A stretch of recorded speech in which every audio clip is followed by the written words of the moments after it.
Good morning, students. In previous lecture, we discussed about the exercise adherence and reason to exercise. Today, we are going to start our next topic, that is meaning and type of aggression. First, when we start the topic, what do you mean by aggression?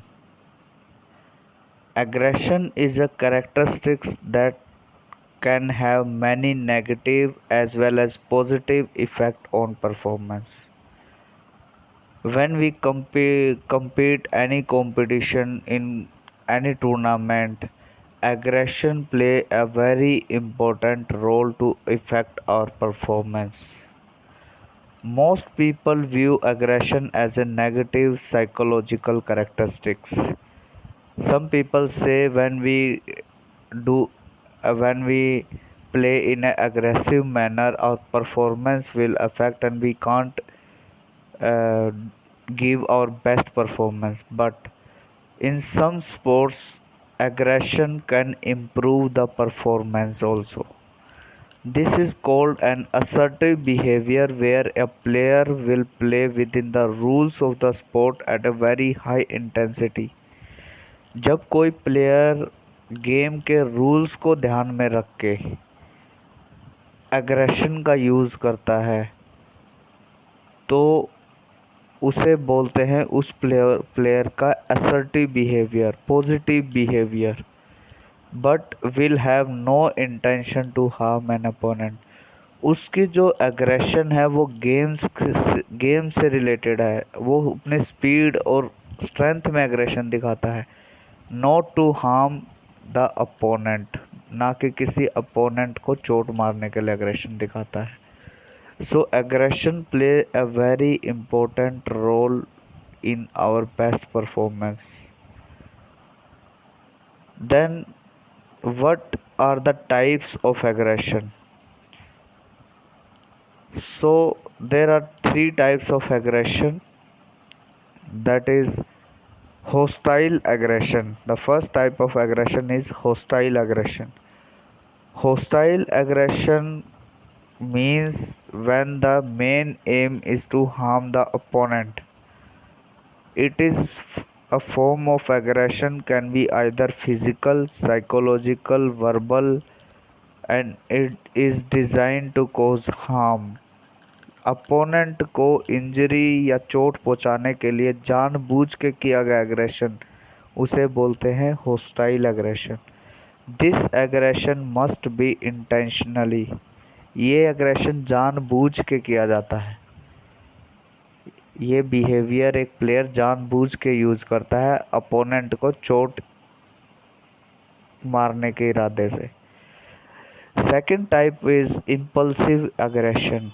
Impulsive aggression, it is known as affective aggression, is characterised by strong emotions, usually anger. मतलब ये आपकी जो emotion से related है, जब आपको game में गुस्सा आता है तो तब आता है impulsive aggression. This form of aggression is not planned and often take place in the heat of the moment. जब आपकी गेम गर्म हो जाती है, जब आप स्कोरिंग बराबर आ जाती है, जब आपका अपोनेंट जो है वो ज़्यादा स्ट्रॉन्ग और आपको ज़्यादा एनर्जी लेवल चाहिए होता, तो आपकी गेम हीट पकड़ जाती है, तो तब जो एग्रेशन की फीलिंग आती है उसे बोलते हैं इम्पल्सिव एग्रेशन। इसका एम जो है किसी को हार्म पहुंचाने का नहीं होता, but to win the match, to win the game. Rules को ध्यान में रख के जो एग्रेशन किया जाता है उसे बोलते हैं इम्पल्सिव एग्रेशन। सो नेक्स्ट आता है instrumental aggression. Instrumental aggression can be explained as when the main aim is to achieve a goal by using aggression। जब इंस्ट्रूमेंटल एग्रेशन का मीनिंग होता है जब उसका जो मेन एम है, एग्रेशन का जो मेन एम है,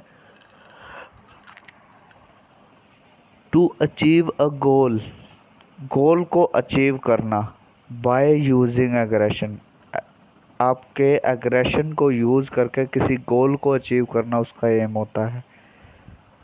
फॉर एग्ज़ाम्पल, जब रग्बी प्लेयर खेलते हैं तो वो अपने एग्रेशन का यूज़ करते हैं to win the ball from the opponent, ball को जीतने के लिए।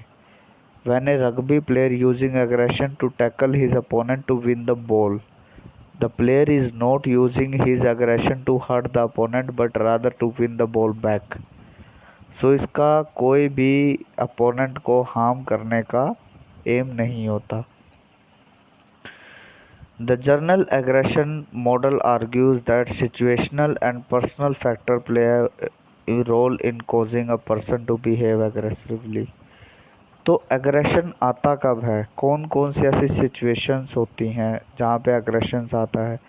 सो एग्रेशन मॉडल जो है, जर्नल एग्रेशन मॉडल बताता है कि या तो कोई स्पेशल सिचुएशंस आती हैं जिसमें एग्रेशन आता है, या कुछ पर्सनल फैक्टर्स होते हैं जिसके कारण एग्रेशन एक प्लेयर में आ जाता है। Therefore a player personality play a large role in determining whether they are aggressive और not in certain situation. So here एक प्लेयर की पर्सनैलिटी जो है एक बहुत बड़ा रोल प्ले करती है ये देखने के लिए कि वो कुछ सिचुएशंस में एग्रेसिव होता है या नहीं होता। सो आपकी पर्सनैलिटी बहुत डिपेंड करती है आपके इस फैक्टर को यूज़ करने के लिए। It can be seen that aggression comes from variety of sources and it is important to understand where these sources start from. कई जगहों से एग्रेशन आ सकता है, कोई बाहर से बोल रहा है, कोई अंदर से बोल रहा है, कोई कुछ नेगेटिव कमेंट कर रहा है, तो उस एग्रेशन, उस सिचुएशन को अंडरस्टैंड करना बहुत ज़रूरी है। जो स्पोर्ट्स स्ट्रेसर्स होते हैं allow us to understand what causes an athlete to become frustrated which can lead to aggression and a decline in performance. So जो स्पोर्ट्स स्ट्रेसर्स हैं वो अलाउ करते हैं उन कारणों को जानने का, हमें उन कारणों को जानने के लिए जिससे एक एथलीट फ्रस्ट्रेट होता है और उसकी परफॉर्मेंस जो है वो नीचे जाती है। So in the last we can say that aggression play a very important role in our performance, positive as well as negative. It can be positive, it can be negative, so it depends upon us ki how we use this emotion in game. So we always should be in a positive manner, always should use this emotion in a positive manner to win the game, not to harm the opponent. So this is all about today topic. Thank you everyone.